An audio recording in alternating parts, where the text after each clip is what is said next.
Awesome.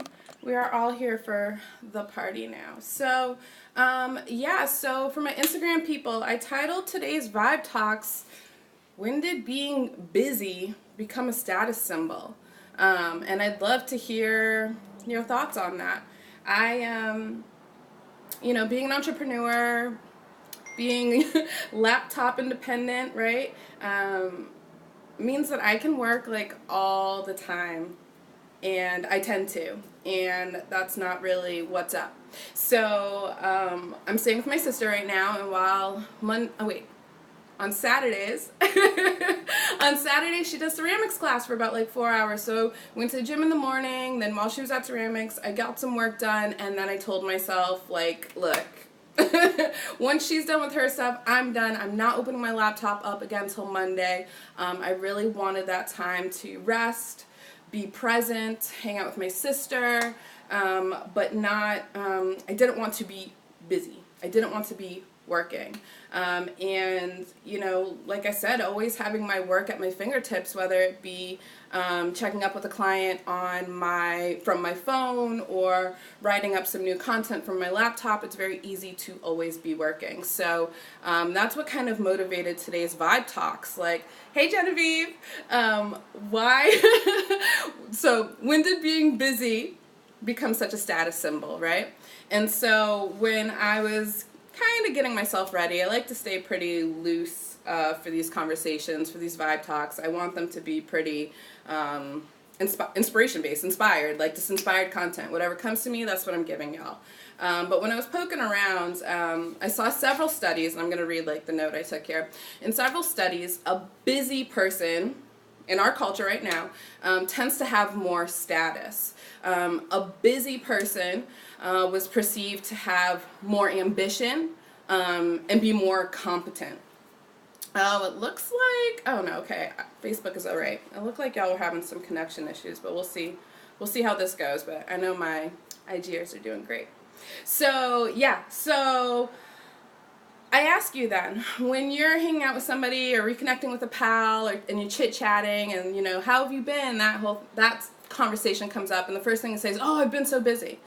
What does that trigger for you? What does that make you feel inside? Because I think where we now perceive being busy as someone who has a higher status, which is wild to me, that can definitely trigger some feelings, especially if you're questioning how ambitious you are, right? Or how competent you are, which is all BS.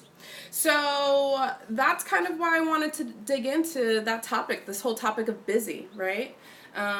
When did productivity get tied into self-worth, right? I know at least when I graduated, when I finished school back in January, it was like my time to put pedal to the metal and really focus on my business, give my all to my business. And there were times where I felt deep guilt if I was not busy, right? If I was not working away on all the things, and that is what I mean as far as the productivity being tied in with self-worth. Like, how did we get here? I was stressing myself with the need to constantly be working on my business, doing the things. Oh, we got something going on here, but I'll catch the replay. All right, I'll see you on the replay. That's Instagram for my FB people wondering who I'm talking to. So I was stressing myself out with this need to constantly be filling all of my time with work, with being busy doing things, right? Because that's how I was going to be successful, if I was busy, right? Doing all the things. So that being said, busying myself, constantly being on, meant that I was running myself down, right? That's when the negative side effects of all that busyness kicked in. So what's that look like? It looks like being run down, or when you hear people say, oh my God, I feel so burnt out, right? So maybe they're sick. Maybe they're starting to feel just heavy in their body. Maybe depression and anxiety is creeping in on the sidelines. Maybe that's when the weight gain comes in. And remember, like, everything I'm about is this mind, body, soul approach to stress management. So that's why we're talking about this whole idea of being busy, having to be busy, having to be working towards all the things, whatever that is in your world, right? So I just want to leave you with this, right? If you catch yourself in that burnt out, run down, what the hell, I want you to take a look at all the things that you're filling your life with, all the things that you're keeping yourself busy doing, whether it's busy at work, right? Sorry, my computer wants to do the most right now. So whether it's being busy at work, picking up the slack for other people, trying to keep the machine going, or maybe right now in your job there isn't enough help, so you have to pick up the slack, right? Maybe it's busy at home, right? Maybe it's busy in general. Maybe you don't want to have quiet time with yourself, so you keep yourself busy so you don't have to think. That's a talk for a different day. But so I want you to take a look at all the things you're doing that have you proudly proclaiming, I've been so busy. And I'm asking you to take a look and ask yourself, are they bringing you more life? Are they bringing you more joy? Do you feel fulfilled because of it? Now it's happening on my phone. Cool. So I want you to take that step back and look, because sometimes we fill our lives up with all this busyness, and all that's really doing is draining us. Remember our negative side effects I brought up a little bit ago? So if now you're sitting here mad at the messenger, me,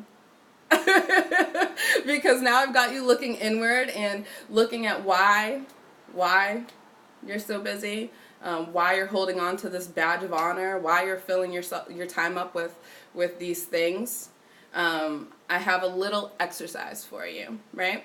And truly, I want you to dig into that. Is being busy really adding more joy to your life? I just finished reading, I wanted to bring the book over here to share with you guys, but I didn't. I just finished reading a Brene Brown book, and of course now I'm not going to get the title right, so I'm not even going to try. But in that book, she gives you this little exercise for getting clear about the ingredients in your life that add more joy and meaning, right? Because why not get busy with those things instead of getting busy with things that don't lift you up? How's that for a thought? So when you think of your life and when things are just on point, right? When you're having the best day ever, when you're loving your life, what are the aspects that contribute to that, right? And so this is getting out of the idea that you need to be, working towards buying that house, updating that kitchen, buying that car. Because I think a lot of times we work away on stuff for those type of goals, right?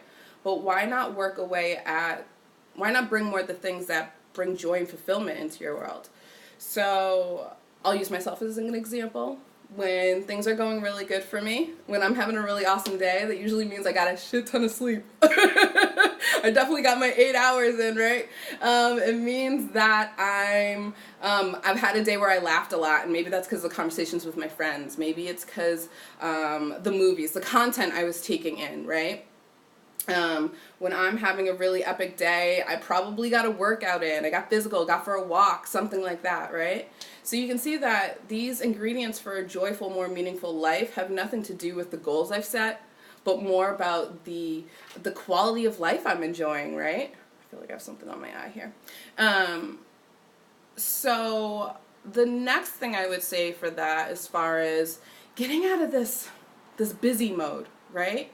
How can you create more downtime, right? How can you pull out those things that aren't adding to your joyful, meaningful life and get after the things that do bring that in? So that means kind of taking some things out, right?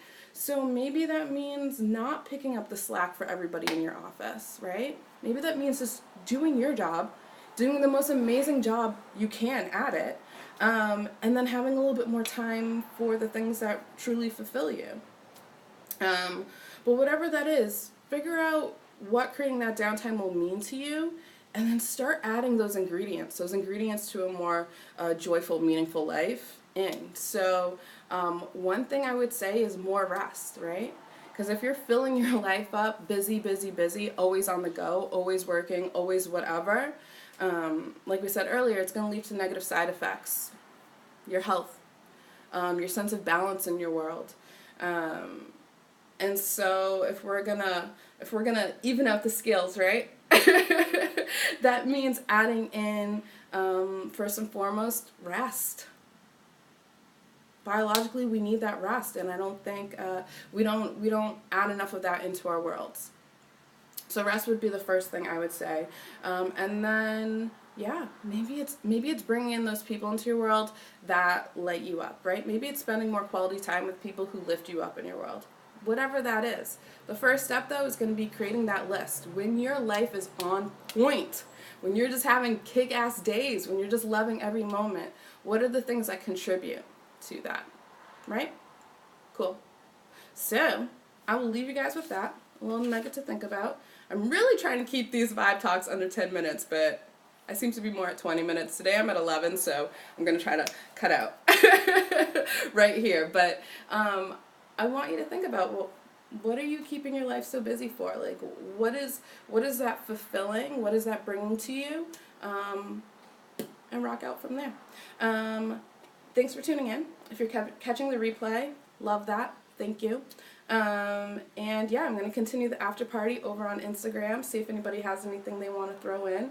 And I'll see you guys on Wednesday. And I don't know what we're going to talk about, but we'll get there when we get there. All right, bye guys. Have a happy Monday. Cool. And over here on the gram, I appreciate you. Thank you for tuning in. Thank you for catching the replay, right? However you're catching this, I'm picking up what I'm throwing down. I'd love to hear your thoughts. Shoot me a message. And yeah, have an amazing Monday.